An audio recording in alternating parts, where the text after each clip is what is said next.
भजन संहिता अध्याय 109। झूठे अभियोक्ता के विरुद्ध याचिका।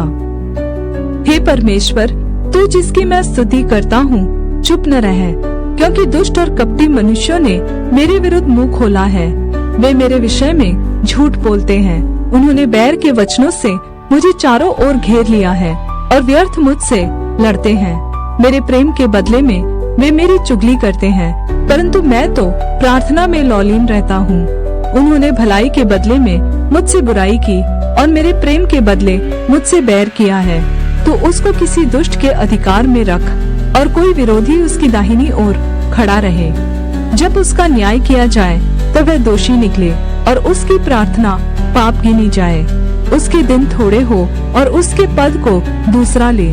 उसके बच्चे अनाथ हो जाए और उसकी स्त्री विधवा हो जाए और उसके बच्चे मारे मारे फिरे और भीख मांगा करे। उनको अपने उजड़े हुए घर से दूर जाकर टुकड़े मांगना पड़े। महाजन फंदा लगाकर उसका सर्वस्व ले ले और परदेशी उसकी कमाई को लूट ले।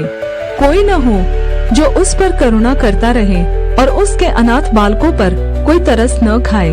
उसका वंश नाश हो जाए, दूसरी पीढ़ी में उसका नाम मिट जाए। उसके पितरों का अधर्म यहोवा को स्मरण रहे और उसकी माता का पाप न मिटे।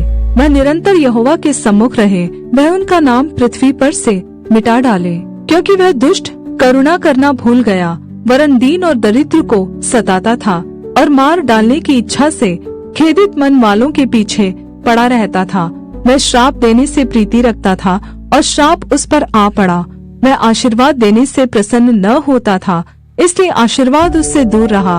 वह श्राप देना वस्त्र के समान पहनता था और वह उसके पेट में जल के समान और उसकी हड्डियों में तेल के समान समा गया। वह उसके लिए ओढ़ने का काम दे और फेंटे के समान उसकी कमर में नित्य कसा रहे। यहोवा की ओर से मेरे विरोधियों को और मेरे विरुद्ध बुरा कहने वालों को यही बदला मिले। परंतु हे यहोवा प्रभु, तू अपने नाम के निमित्त मुझसे बर्ताव कर। तेरी करुणा तो बड़ी है, इसलिए तू मुझे छुटकारा दे, क्योंकि मैं दीन और दरिद्र हूँ और मेरा हृदय घायल हुआ है। मैं ढलती हुई छाया के समान जाता रहा हूँ, मैं टिड्डी के समान उड़ा दिया गया हूँ। उपवास करते करते मेरे घुटने निर्बल हो गए और मुझ में चर्बी न रहने से मैं सूख गया हूँ। मेरी तो उन लोगों से नामधराई होती है, जब वे मुझे देखते तब सिर हिलाते हैं। हे मेरे परमेश्वर यहोवा, मेरी सहायता कर, अपनी करुणा के अनुसार मेरा उद्धार कर, जिससे वे जाने कि यह तेरा काम है और हे यहोवा, तूने ही यह किया है। वे मुझे कोसते तो रहे, परंतु तू आशीष दे। वे तो उठते ही लज्जित हो, परंतु तेरा दास आनंदित हो। मेरे विरोधियों को अनादर रूपी वस्त्र पहनाया जाए और वे अपनी लज्जा को कंबल के समान ओढ़े।